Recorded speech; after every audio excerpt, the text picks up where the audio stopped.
Hi, everybody. I'm Brittany Lewis with Forbes Breaking News. Joining me now is Congressman Tim Burchett. Congressman, thank you for joining me once again. Thanks for having me on again. It's been great. I want to discuss the moment that we're in right now. The House voted earlier this month to hold Attorney General Merrick Garland in contempt of Congress after he did not release the audio of President Biden's interview with Special Counsel Robert Hur. The Justice Department decided against prosecuting him, and earlier this week, Congresswoman Anna Paulina Luna announced she will force a vote on Friday to hold the AG in contempt if he does not turn over the tapes. So what are your thoughts on this? Well, I've signed on to that measure. I think it is an excellent idea because they are not following the rule of the law. This was put into place to do just this, to call these people in.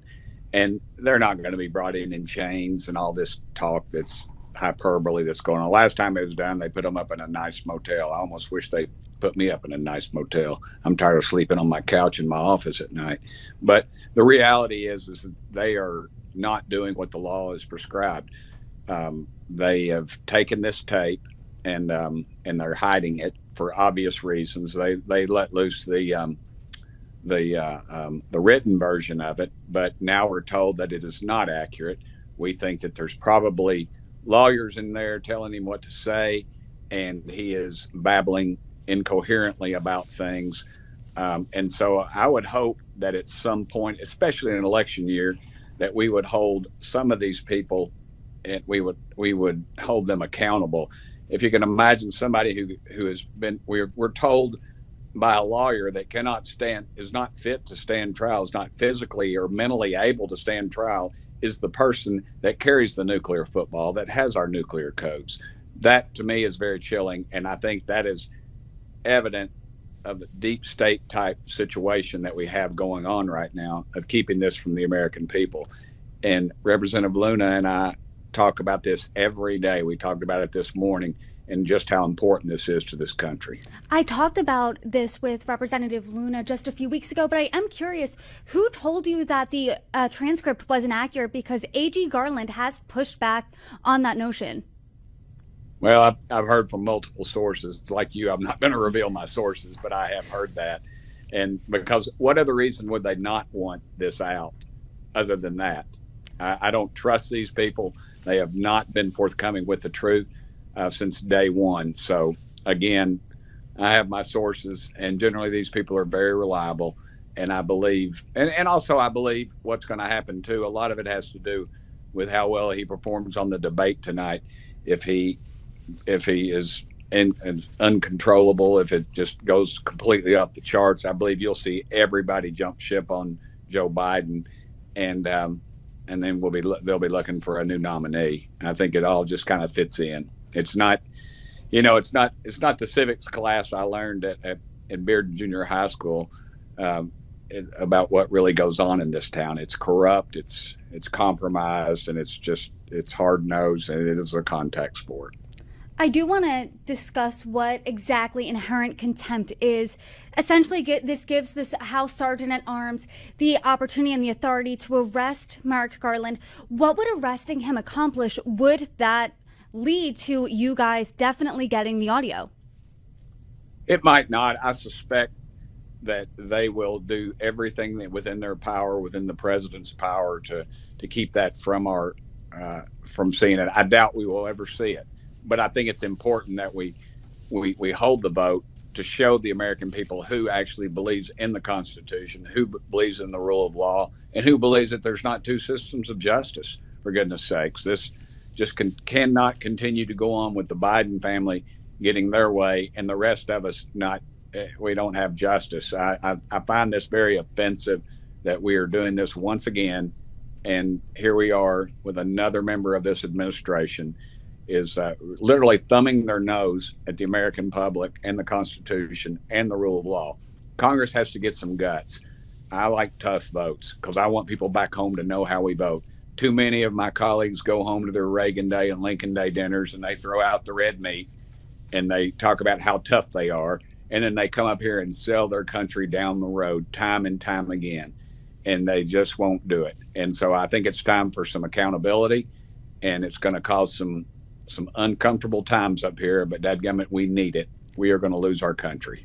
What have those conversations looked like with other House Republicans? Because the contempt of Congress vote passed very narrowly. So are the conversations to hold him in inherent contempt, are they uncomfortable? What do they look like? Can you take us into them? Yes, ma'am. They're not uncomfortable for me, but now I've been given word today that both Chairman Jordan and Chairman Comer agree with this, with Representative Luna on this approach. So I would like to see a vote. I'm not uncomfortable with it. I think the ones that are uncomfortable with it are ones that don't want to have to justify their vote back home, and it is and it is election season, so they are very uncomfortable with this. They avoid you on the House floor, they avoid you in committee, they avoid you in the halls, and that's just the way they do. That's human nature. But we're elected to serve this country and to serve our people, and currently a lot of people on both sides of the aisle are not doing that, in my opinion. Is Speaker Johnson comfortable with this move? Because Axios is reporting that the inherent contempt push is being met with, quote, strong resistance within the GOP. Yeah, I think it's within the moderate wing. But again, I would think that Speaker Johnson is a constitutional lawyer. He understands the Constitution. He understands where we're at. I don't feel like he is compromised. I feel like he's got some guts and some principles about him. We don't always agree on everything, but he's in a 1 or 2 person majority most of the time. So I feel like under these circumstances, the American public is highly alert to this. The media is alert to this. Our base is alert to this, and the left across the aisle is alert to this. So I would feel like this would be one of those votes that needs to be made. So you're confident that this is going to pass? No, ma'am, I'm not confident it's going to pass. I'm confident we'll get a vote on it. And then I'm confident that we probably will never see these tapes. I want to, some critics have said that this is either performative or political. And the White House counsel said this when the contempt of Congress move was made, quote, the absence of a legitimate need for the audio recordings lays bare your likely goal to chop them up, distort them, and use them for partisan political purposes. What's your response to that type of criticism? I believe that transparency is the answer to government, to honesty in government. They're just trying to hide something.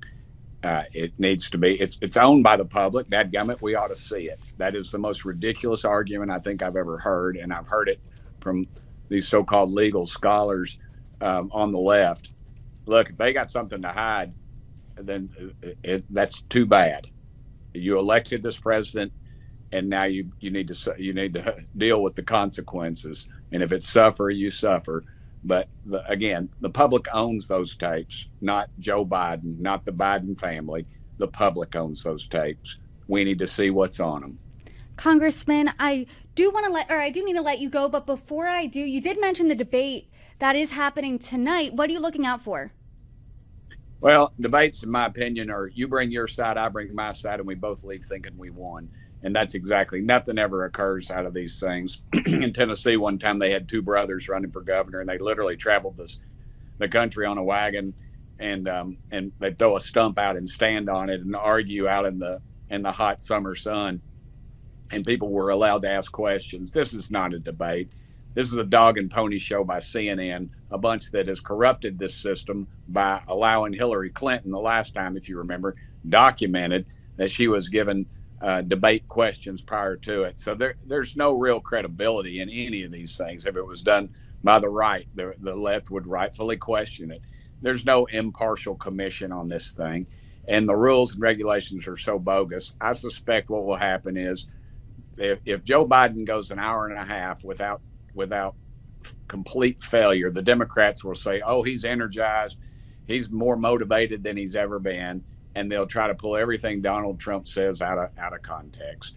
And if Trump doesn't come off the top, to make a wrestling analogy, as we would say in East Tennessee, off the top with a haymaker, and try to take Biden out in the first few minutes, then the right's going to say he was too subdued.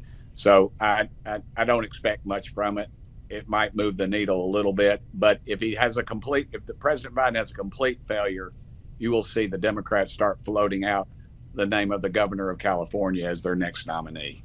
Congressman Tim Burchett, I appreciate your time today. Thank you so much for joining me. Thank you, ma'am.